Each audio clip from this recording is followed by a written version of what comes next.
하나님 말씀은 사도행전 10장 1절에서 8절 우리 한 절씩 교독하도록 하겠습니다. 가이사랴에 고넬료라 하는 사람이 있으니 이달리아 부대라는 군대의 백부장이라.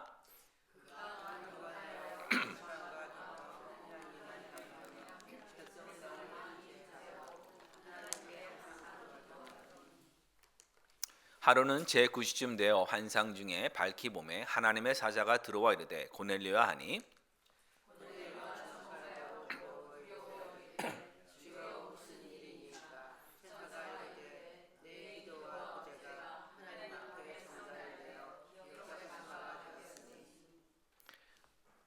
그는 무장이 시몬의 집에 유숙하니 그 집은 해변에 있다 하더라.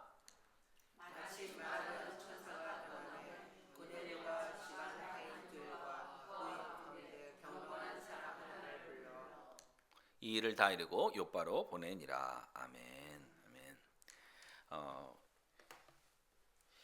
제가 이렇게 어렸을 때는요, 제 시골에 살 때는 여러분도 아마 나이신 분들 기억할지 모르겠습니다만은 치약이 가루 치약이 있었습니다. 혹시 기억하세요? 치약이 가루 치약이 있어서 가루에다가 물을 이렇게 갖고서는 닦았던 적이 있습니다. 그러다가 나온 치약이 뭐냐면 알루미늄 같은 케이스에 이렇게 들어간 치약이 있어갖고 그건 다 좋은데 잘 이렇게 찢어져요.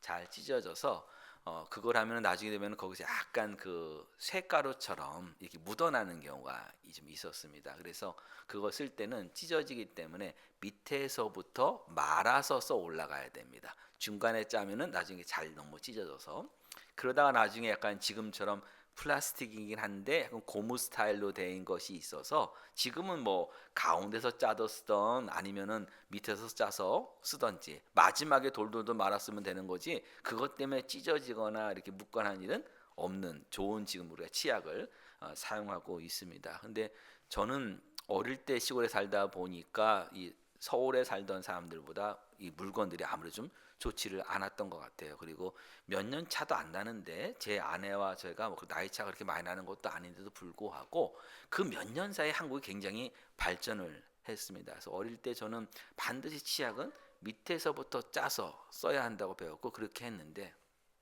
결혼하고 나서 한 가지 아침마다 막 이렇게 제 신경을 건드리는 게 이게 발견되기 시작했어요. 뭐냐면 치약을 항상 가운데 쭉 짜는 사람이 있다는 거예요. 예.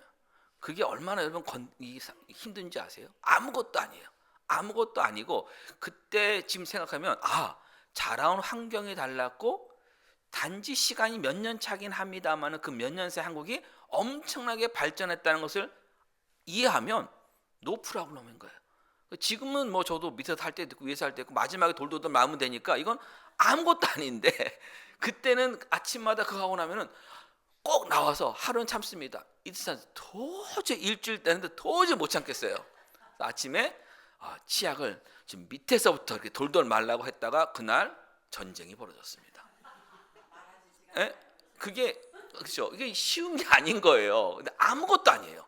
제 집사람의 잘못도 아니고 제가 잘한 것도 아니에요. 그냥 살아온 시대만 달랐을 뿐이에요. 환경만 달랐을 뿐이에요. 그러나 어릴 때부터 제가 습득하고 있던 그 습관이 다른 사람의 행동을 다르게 바르게 볼 수 없는 그 편견을 만들었던 거예요. 근데 우리 신앙생활 하면서도 여러분 어릴 때부터 가지고 있던 우리의 옛 습관이 복음을 전하는 데나 하나님의 사람으로 살아가는 데서 방해를 주는 경우가 있습니다.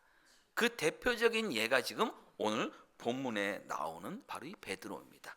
베드로를 보면 참 대단한 사람이라는 생각이 듭니다. 예수님을 누구보다도 더 많이 사랑하는 사람이라고 말해도 틀린 말이 아닐 것입니다. 예수님이 택하신 12 제자 중에서도 가장 우두머리 제자, 수제자라고 불렸고 리더 역할도 잘했습니다. 이렇게 훌륭한 사람이었지만 이 사람도 성장할 것이 많이 남아 있었습니다. 지난주에 우리가 살펴봤듯이 하나님은 이 베드로를 계속 성장시키고 계셨습니다. 방금 전에 우리가 읽은 이 사도행전 10장도 바로 이 베드로가 버려야 할 것이 있다는 것, 성장할 것이 있다는 것을 우리에게 가르쳐 줍니다. 대부분의 신학자들은 이 사도행전 10장이 주 41년경 지중해 연안 도시인 가이사라와 요빠 지역에서 일어난 일을 기록하고 있다고 생각합니다. 주 41년이라고 하면 어떻게 된 것이냐? 예수님께서 십자가에 달리신 날이 금요일이에요. 부활하신 날이 주일날이에요. 근데 십자가에 달리신 날이 6월절이에요. 그래서 6월절이 금요일에 와야 돼요. 이걸 다 계산해서 가능한 연도가 언제냐? 주 30년과 주 33년 두 밖에는 없습니다.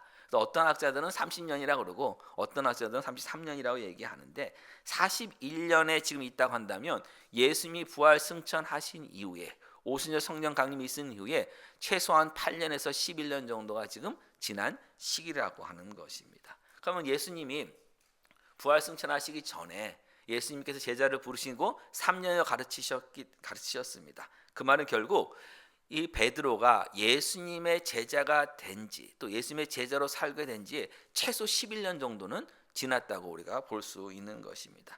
이 11년 세월 동안 예수님께서 직접 교육과 훈련을 받았습니다. 성령님으로부터 특별한 은사와 능력도 그가 받았습니다.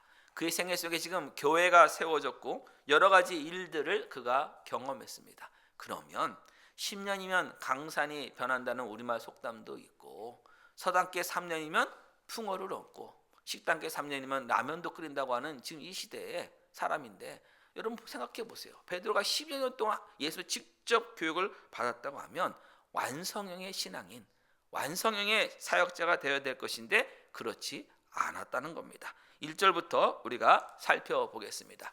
가이사라에 고넬료라는 사람이 있으니 이달리아 부대라 하는 군대의 백부장이다라고 했습니다. 가이사라는 어디냐?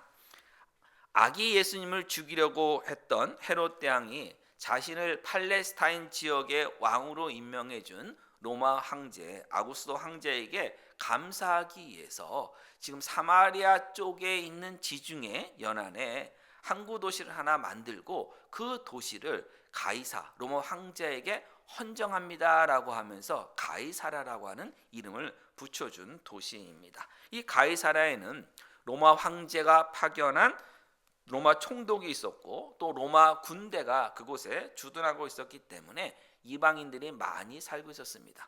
더군다나 가이사라 지역이 사마리아 지역에 속해 있는 곳이기 때문에 사마리아인도 그곳에는 많이 살고 있었습니다. 이 고넬료는 가이사라에 주둔하고 있던 로마 군대의 백부장이었습니다. 이 백부장, 당시의 그 백부장을 오늘날의 미국 군대나 한국 육군으로 본다면 중대장 정도의 계급입니다. 그렇게 높은 지위는 아닙니다만 식민지에 주둔하고 있는 군대의 백부장이라면 중대장이라면 이것은 상당한 힘을 가지고 있었다고 봐도 됩니다. 근데 한 가지 흥미로운 점은 그 1절에서 로마 군대라고 하지 않고 이탈리아 군대, 이태리 군대라고 표현한 것입니다. 이것은 당시 로마 제국이 많은 식민지를 가지고 있었기 때문에 로마 군대에는 식민지 출신 군인들도 많이 있었습니다. 그래서 로마 군대라 하지 않고 이탈리아 군대라고 이렇게 표현한 것은 고넬료가 식민지 출신의 군인이 아니라 로마 제국 본토인 이탈리아 출신이었음을 나타내기 위해서다라고 이렇게 생각하기도 합니다. 고넬료는 다시 말하면 로마인, 100% 로마인 것이에요. 근데 나중에 로마인의 시민권을 가지게 된 사람이 아니라 처음부터 태어날 때부터 로마인, 이탈리아인으로 태어난 사람 100% 이방인인 것입니다. 그런데 이 고넬료가 언제부터인지는 알려지지 않았지만 하나님을 믿게 되었습니다. 그래서 그가 경건하여 온 집안과 더불어 하나님을 경외하며 백성을 많이 구제하고 하나님께 항상 기도하더니 했습니다. 경건했다고 하는 것은 하나님을 믿는 이방인이다라고 하는 뜻입니다. 그런데 고넬료가 다른 유대인들과 교제를 많이 하지 않았고 특히 기도를 유대인들의 기도처나 회당에서 하지 않고 자기 집에서 하는 것을 보면 유대교로 완전히 개종했다라고 볼 수는 없을 것 같습니다. 사실 그가 아예 유대교로 개종해서 유대인이 되었다면 로마 군대의 지휘관이 되기 어렵습니다. 로마 제국은 황제를 신이라고 이렇게 여겼고 신전을 만들어서 그 황제의 신상에 숭배하는 연례 행사를 했습니다. 더군다나 이 시기는 가장 그 로마 황제가 갈리굴리 황제가 자신을 신이라고 하라고 심지어는 예루살렘에 신상을 세우려고 하다가 안 됐던 그런 시기이기도 합니다. 더군다나 로마 군대의 최고 지휘관은 바로 이 로마 황제이기도 했습니다. 그래서 로마 군대에 어떤 계급을 가지고 있는 지휘관이라고 한다면 연례적으로 황제 숭배 행사에 참여해야 했습니다. 유대교로 개종해서 유대인처럼 그가 살았다면 이런 행사는 우상 숭배하는 행사이기 때문에 참여해서는 안 됩니다. 그래서 아직도 유대교로 개종하지는 않았다라고 볼 수밖에 없는 것입니다. 그래도 이 고넬료는 다른 유대인들보다 보통의 유대인들보다 하나님 앞에서 더 경건한 삶을 살고 있었습니다. 하나님을 경외했고 또 많은 사람들을 구제하는 일에 열심히 참여했습니다. 그래서 22절을 우리가 보면은 고넬료와 함께 있는 고넬료의 부하들과 그 밑에 있는 사람들이 고넬료를 유대인들에게 어떻게 소개하면 이렇게 소개합니다. 고넬료는 의인입니다.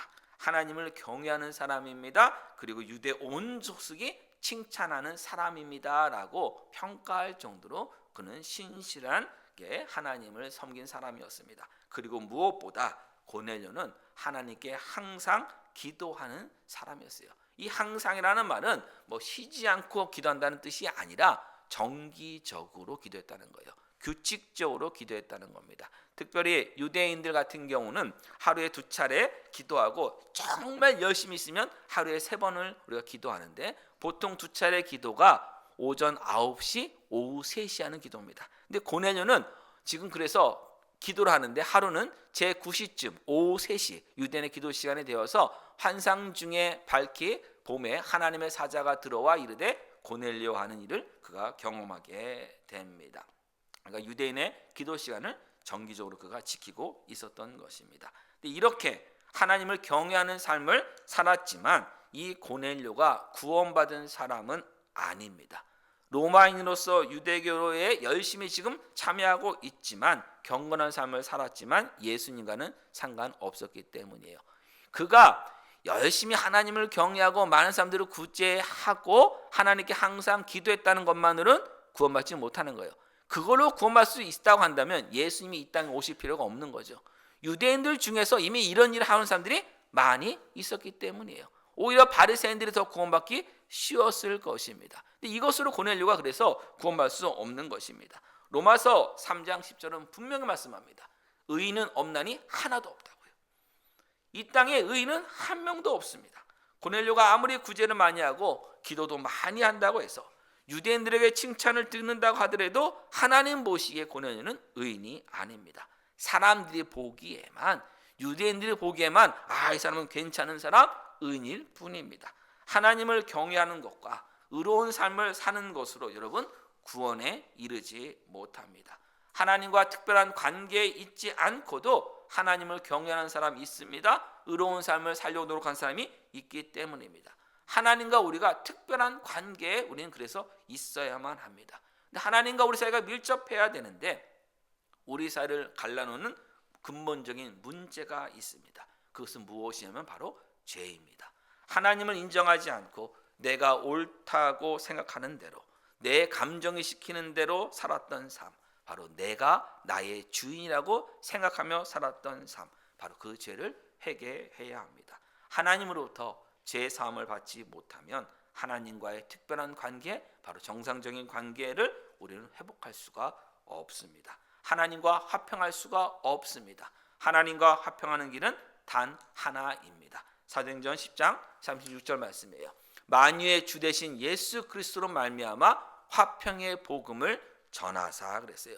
예수님으로 말미암는 화평의 그 복음은 하나님과 우리들의 관계를 화평하게 만드는 복음입니다. 화평하게 만든다고 하는 것은 지금 우리가 하나님과 화평한 관계에 있지 않고 반대로 원수 관계에 있다는 겁니다. 우리가 하나님을 거역하는 죄를 지었기에 하나님과 우리 사이는 원수 관계에 있게 된 것입니다. 이것을 해결하는 방법은 딱 하나밖에 없습니다. 예수 그리스도로 말미암아 화평하게 되는 것입니다. 사도행전 10장 43절 말씀이에요. 그 예수 그리스도에 대하여 모든 선지자, 바로 구약 성경 전체를 가리킵니다. 모든 선지자도 증언하되 그를 믿는 사람들이 다 그의 이름을 힘입어 제사함을 받는다 하였느니라. 구약 성경도 우리에게 알려주는 말씀이 결국 무엇이냐면 예수님을 믿어서 예수님의 이름을 힘입어서 제사함을 받는다는 것이 구약성 전체의 말씀인 것입니다. 그래서 예수님께서 나를 대신하여 내 죄값을 십자가에서 다 치러 주셨음을 믿을 때 우리는 제사함을 받습니다. 하나님께서 예수님의 십자가 죽음과 부활을 보시고 내 죄가 다 치러졌음을 인정해 주시기 때문입니다. 그래서 예수님을 믿지 않고 예수님의 이름을 힘입지 않고서는 제사함을 받지 못합니다. 우리의 노력과 우리의 정성과 우리의 행함으로는 제사함을 받을 수 없습니다.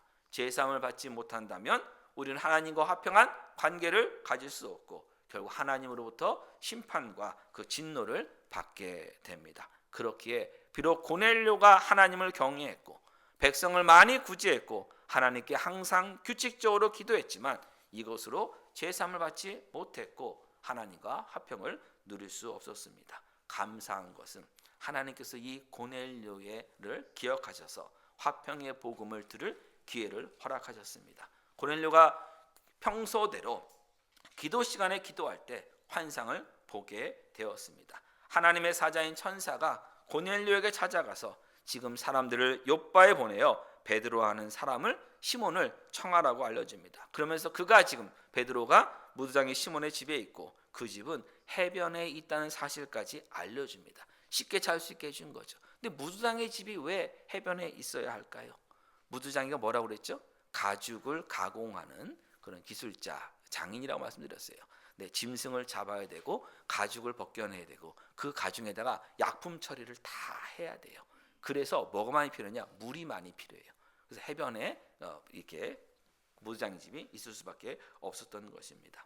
이 환상을 본 고넬료는 집안의 하인 둘과 부하 가운데 경건한 사람, 그 유대교를 믿는 이방인 한 명을 총 3명을 욥바로 보냅니다. 욥바는 가이사랴에서 남쪽으로 약 30마일 떨어져 있는 해안 마을입니다. 성인 남자가 1시간에 한 3마일 정도 간다고 치면 쉬지 않고 걸어도 10시간 정도는 가야 되는 거리가 여러분 30마일입니다. 그러면 이 정도 거리는 말을 타고 가든지 여러분 걸어가든지 사실 시간적으로는 큰 차이가 없습니다. 그 이유는 말을 타고 가면 더 빠를 것 같잖아요, 여러분. 그렇죠. 말은 단거리는 빨리 갑니다. 근데 장거리는 사람보다 늦게 갑니다. 말이 금방 지칩니다. 그래서 여러분 예전에 한국에서 암행어사 출도요라는 것을 많이 보셨을 거예요, 드라마에서. 그럼 암행어사가 뭘 보여줘요? 암행어사의 그 모습 뭐로 보여줘요? 마패죠. 그 마패에는 뭐가 그려져 있어요? 말이 그려져 있죠. 말이 한 마리, 두 마리, 세 마리 있잖아요. 그러면은 마패에 말이 하나 있으면 이 사람은 한 마리 말을 역참해서 얻을 수 있다는 거예요. 나라가 제공해 준다는 거예요. 2개면 2마리 말을, 3개면 3마리 말을 쓸 수 있다는 거예요. 그것을 많이 쓸 수 있도록 더 힘이 있는 암행어사라는 겁니다. 왜 그렇게 됐느냐? 빨리 가기 위해서는 말을 타고 가는 것이 맞아요. 근데 말이 오래 못 가니까 중간중간에 뭘 만드느냐면 역참이라는 걸 만들었어요. 그래서 말을 갈아타게 만드는 거예요. 그곳에 정부가 만들어 놓은 준비해 놓은 말들이 있어요. 그러면 그 말, 잘 관리된 말, 쉬고 있던 말을 갈아타고 다음 역까지 가는 거예요. 그럼 또 거기서 내가 타고 온 말을 맡기고 내려놓고 다시 거기 준비된 말을 타고 가는 거예요. 그래서 여러분 역이라고 하는 거, 스테이션이라고 말하는 그 역 있잖아요. 역의 한자에 맨 앞이 뭐냐면 말맞자가 들어가 있어요. 말맞자에 돌보다 보다고 하는 것이 들어가서 그게 역이 된 거예요.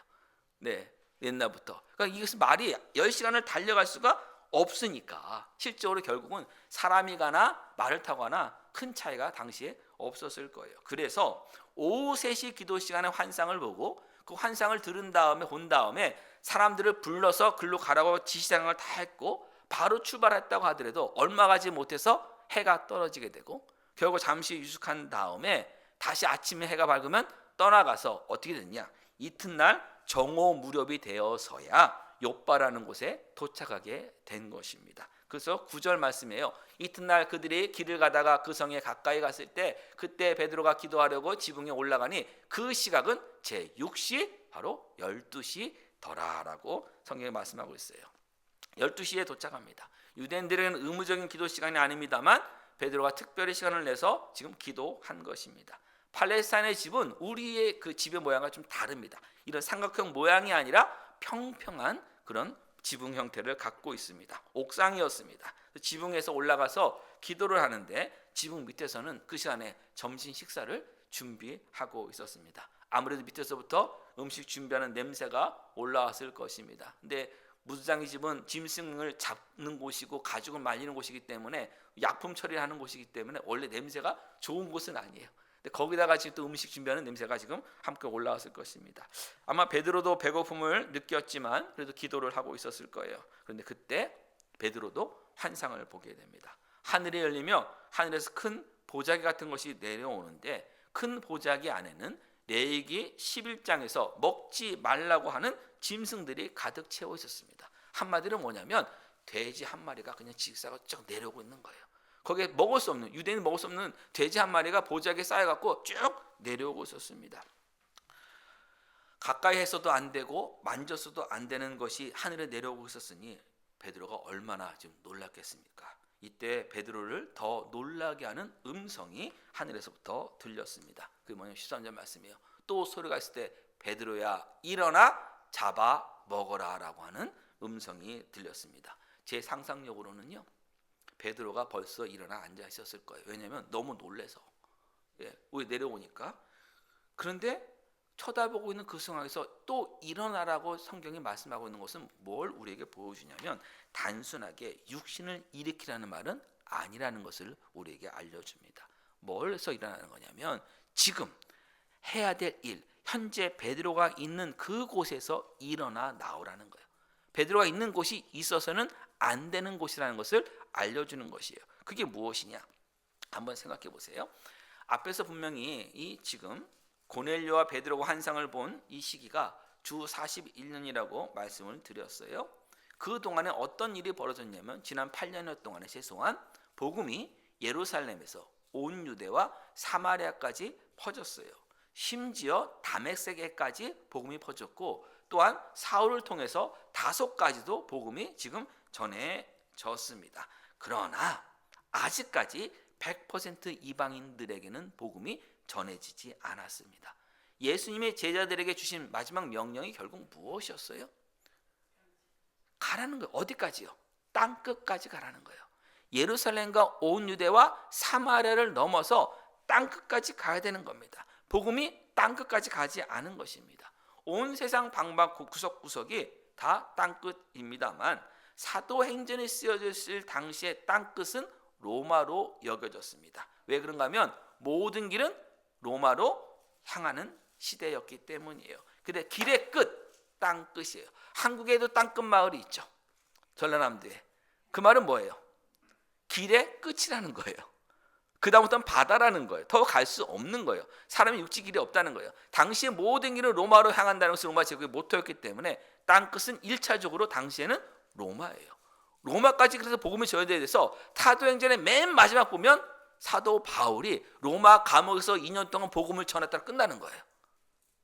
사도행전도 마찬가지로 우리 모두가 지금 알 수 있는 것이 뭐냐면 진정한 땅 끝은 이방인들에게 복음을 전해지는 거예요.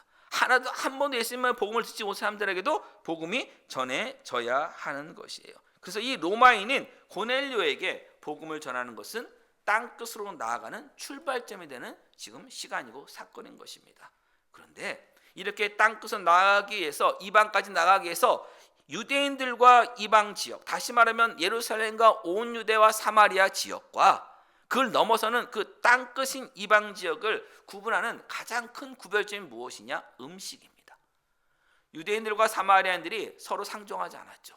서로 미워했습니다. 그런데 여러분, 음식에 있어서만큼은 그들은 동일한 음식을 먹었어요. 왜냐하면 사마리아인들도 모세 오경만은 지키는 사람들이었기 때문이에요. 그래서 요한복음 4장을 보면 예수님께서 제자들과 함께 사마리아를 통과해서 갈릴리로 이렇게 가시다가 사마리아 수가성에 있는 수가라는 동네에 이르게 됩니다. 그때 예수님은 우물가에 이렇게 앉아 계시고 제자들은 먹을 것을 사러 동네 마을 안으로 이제 들어갑니다. 이 말은 뭐냐면 그 안에 들어가서 사마리아 성 안에 제자들이 먹을 수 있는 음식이, 유대인들이 먹을 수 있는 음식이 충분하게 있었다는 거예요. 음식이 같았다는 겁니다. 심지어 사마리아인들이 오히려 유대인들보다 음식에 대한 율법을 더 엄격하게 지키는 이런 경향이 당시도 있었습니다. 나중에 사마리아인들이 예수님께 와서 자기들과 함께 있기를 청합니다. 그래서 예수님이 그곳에 이틀을 더 머무십니다. 사마리아인들의 집에서 주무셨고 사마리아인들이 만든 음식을 함께 먹은 것입니다. 유대인들이나 사마리아인들이나 율법에 나오는 정결 예식을 모두 다 지키고 있었기 때문입니다. 그러나 유대인들과 이방인들이 함께 머물기는 쉽지 않습니다. 유대인들이 먹는 음식이 너무 다르기 때문이에요. 여러분, 유대인들은 돼지 삼겹살 먹습니까? 족발 먹습니까? 안 먹습니다. 근데 우리는요, 없어서 못 먹습니다. 그죠? 예, 돼지고기를 먹지 않는 것 어떻게 보면 타협 가능하다 하더라도 돼지 자체를 부정한 짐승으로 여기면서 만지지 않는 거, 함께하지 않는 거 쉽지 않은 일입니다. 이방인들과 함께 어울릴 수 없는 것입니다. 부정한 것을 만지면 부정하다며 결국은 함께 있을 수 없기 때문이에요. 이처럼 음식은 유대인들과 이방인을 구별하는 가장 중요한 표시 가운데 하나였습니다. 이 구분이, 이 장벽이 복음 안에서 무너졌습니다. 왜 무너집니까? 복음은 유대인이나 이방인이나 차별이 없기 때문이에요. 복음은 할례를 받은 유대인이든 할례를 받지 않은 이방인이든 간에 예수 그리스도 십자가 앞에서 다 동일한 죄인임을 먼저 말하고 있기 때문입니다. 하나님과 원수되었다는 것을 먼저 말하기 때문이에요. 하나님의 심판에 나올 수 있는 것은 오직 예수 그리스도께서 나를 대신해서 피 흘려 돌아가셔서 내 값을 다 치러주셨음을 믿을 때만 하나님과 화평하게 된다는 것이 복음이기 때문입니다. 그래서 예수님을 믿는 자만이 제3의 은혜를 받고 구원을 얻습니다. 모두가 예수님을 인해서 하나님의 자녀가 되기 때문에 하나님의 자녀로서 유대인든지 이방인든지 함께 모여 하나님을 찬양하고 하나님을 예배합니다. 함께 음식을 나누고 교제합니다. 음식에 대한 율법을 지켜서 하나님의 자녀가 되는 것이 아니라 예수님을 통해서 하나님의 자녀가 되었기에 예수님 안에서 서로의 음식을 함께 나누며 교제합니다. 여러분, 우리 모두가 자라온 환경 다 달라요. 그래서 우리 모두가 서로를 다 100% 이해할 수 없어요. 그러나 동일한 복음 안에서 하나님의 자녀가 되는 것이에요. 그 복음 안에 서로 교제하는 것이고 서로 사랑하며 섬기는 것입니다. 그런데 베드로가 이 시기까지 이 음식에 대한 율법의 정결 예식에 머물러 있었던 것입니다. 이제 베드로는 그 머물러 있던 곳에서 일어나서 예수 그리스도의 화평에 복음을 더 붙드는 자리로 나와야 합니다. 그래서 베드로에게 일어나서 잡아먹으라고 지금 이야기한 것입니다. 베드로가 갖고 있는 그 오래된 편견, 태어나면서부터 습득한 그 음식에 대한 그 편견을 지금 하나님께서 부서뜨리고 계신 거예요. 하나님이 우리가 갖고 있는 그 편견을 부서뜨리고 계신 거예요. 왜? 그것이 부서지지 않으면 진정한 복음을 전할 수 없기 때문입니다. 그래서 하늘에서 들린 소리가 뭐였습니까? 일어나 잡아 먹으라는 겁니다. 잡으라는 것은 그냥 손을 잡으라는 것이 아니라 영어 성경은 저렇게 나와요. 킬이라고요. 죽이라고 얘기를 분명히 하고 있습니다.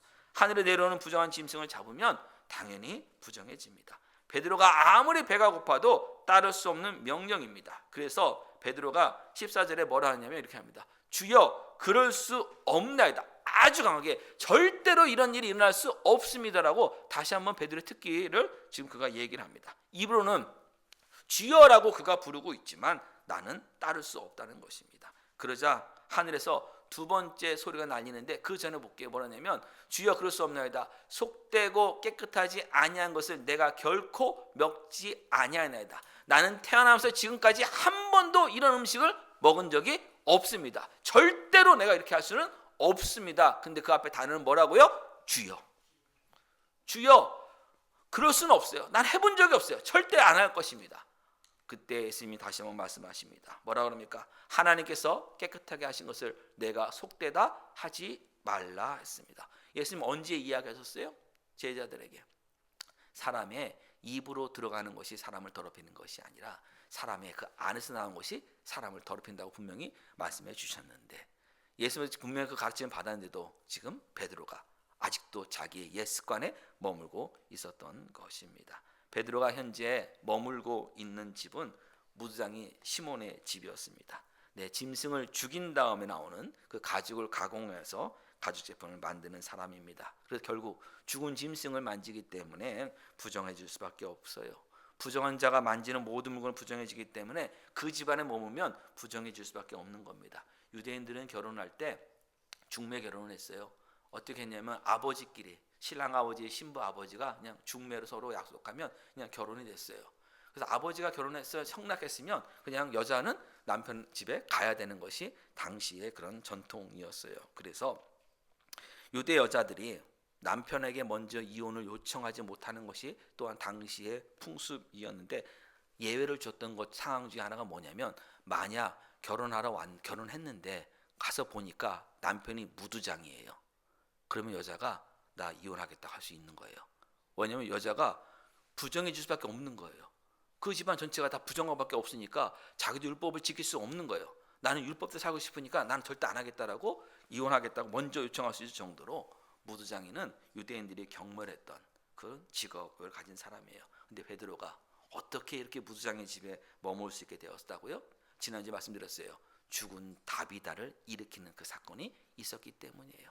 하나님의 그 은혜를 그가 더 경험했기 때문이에요. 그래서 그곳에서 얼마든지 다른 사람들, 유대인들, 신앙이 좋은 그리스도인 집에 머물 수 있었지만, 그래도 하나님이 이 부정한 것은 사람이 어떤 걸 만지냐 있는 것이 아니라 하나님의 은혜로 새긴다는 것을 그가 배웠기 때문에 이 무두장의 집에 머물게 된 것이에요. 신앙이 매우 지금 좋은 거예요. 그러나 이 베드로도 넘어가지 못한 것이 뭐냐면 유대인과 이방이라고 하는 그 벽이에요. 음식의 벽을 그가 넘어가지 못한 거예요. 아직까지 믿음의 수준이 거기에 이르지 못한 것입니다. 베드로가 이것을 계속 하나님 앞에서 하늘에서 명령 내리는데, 하나님이 한 번만 얘기한 것이 아니에요. 베드로야, 이거 일어나 잡아먹어. 절대로 못 먹습니다. 한 번 끝난 게 아니에요. 성경 보세요. 3번이나 똑같은 말이 쓴 다음에 환상에서 일어났다고 나오고 있어요. 그 3번이나 계속 그 얘기를 한 겁니다. 그래서 환상의 뜻이 무엇인가를 생각하고 있을 때 고넬료가 보낸 사람들이 마침 그 집에 와서 베드로를 찾습니다. 그러자 베드로가 그들을 집 안으로 불러들여 유숙하게 합니다. 이 말은 그 집에서 함께 잔 것이고 음식을 함께 먹은 것입니다. 이방인과 함께 음식을 먹은 것입니다. 이튿날 베드로가 고넬료의 집으로 갑니다. 10장의 마지막 절은 48절은 고넬료의 집에서 베드로가 며칠을 더 머물렀다라고 이렇게 끝납니다. 베드로의 믿음이 이제는 더 적극적으로 자란 것입니다. 뭘 경험했기 때문에요? 복음의 능력, 그 가지고 있는 그 모든 편견을 부수시는 하나님의 일하심을 경험했기 때문입니다. 베드로는 정결례식과 편견 위에 앉아 머물며 이방인들에게 그 복음의 진수를 전하지 않고 있었던 것인데, 하나님께서 그리로 나가도록 베드로가 갖고 있던 그 모든 것들을 지금 부서뜨리고 계신 겁니다. 신앙은 여러분 하루아침에 자라지 않습니다. 신앙은 수많은 편견과 옛 지식, 옛 경험에서 일어나 나오면서 자랍니다. 그리고 신앙은 예수님의 장성한 수준에 이를 때까지 성장합니다. 예수 그리스도의 화평의 복음에 온전히 사로잡히고 그 복음의 능력으로 내가 가지고 있었던 모든 옛 성품들과 옛 속성들과 그 편견과 교만이 완전히 무너질 때까지 하나님은 우리의 믿음을 성장하게 하신 일을 쉬지 않고 계속하고 계십니다. 이 시간 저와 여러분은 어떤 편견을 가지고 있는지 살펴봐야 합니다. 특히 신앙생활, 교회생활 하는 가운데 버리지 못한 오래된 그 편견이 하나님의 은혜를 증거하는 것을 방해하고 있지 않는지 우리는 살펴봐야 합니다. 편견을 버리는 일 어렵습니다. 예수님의 수제자였고 교회의 리더였고 10년 넘도록 예수님과 동행하며 성령님의 사람인 사도 베드로조차도 이 편견을 스스로는 버리지 못했던 것처럼 우리 스스로도 이것을 스스로 버리기는 너무 힘든 거예요. 그러나 하나님은 분명히 뭐냐면 그걸 버릴 수 있도록, 나올 수 있도록 모든 환경과 모든 시간과 모든 사용을 분명히 사용하고 계십니다. 근데 그것이 그때가 너무 불편해요. 그때가 너무 힘들어요. 왜냐하면 내가 해왔던 그 모든 편안함을 부서뜨리기 때문에 불편할 수밖에 없는 것입니다. 그런데 그 속에서 하나님의 음성이 들릴 겁니다. 일어나 나오라고요. 어디로요? 복음의 은혜 앞으로 나오라고요. 하나님의 그 신실 앞으로 나오라는 음성이 분명히 그때 들릴 것입니다. 한 번 더 생각해 볼 것이 있습니다. 하나님이 베드로를 이렇게 교회를 시작하고 복음을 전하는데 사용하시려고 한다면 오순절 성령 강림날에 성령이 강하시 임하시는 그때 베드로가 가지고 있었던 이 음식에 대한 편견을 버리게 하실 수 분명히 있으실 것 같습니다. 그런데 하나님은 그렇게 하지 않으셨어요. 베드로가 이 편견을 버릴 수 있을 만큼, 베드로가 하나님의 뜻을 이해하고 순종할 수 있을 만큼 단계별로 하나님은 준비시켜 주셨어요. 그 일을 다 경험케 하셔서 베드로가 성장할 시간을 하나님은 허락해 주시면서 일을 하셨다는 것을 우리는 꼭 기억해야 합니다. 저와 여러분도 마찬가지입니다. 하나님께서는 저와 여러분의 모든 시간과 상황을 다 사용하고 있으며 저와 여러분을 성장시키고 계십니다. 그렇기에 우리들이 서로를 바라볼 때 하나님의 주권과 하나님의 무궁한 지혜와 하나님의 능력을 인정하며 서로를 사랑하며 인내하고 또 용납해야 합니다. 함께 자라가는 것이기 때문에, 함께 성장하는 것이기 때문입니다. 그래서 한 주간의 삶의 현장에서 우리 모두를 성장시키시기 위해 변함없이 일하시는 하나님의 함께 하심을 확인하시길 주님의 이름으로 축원드립니다.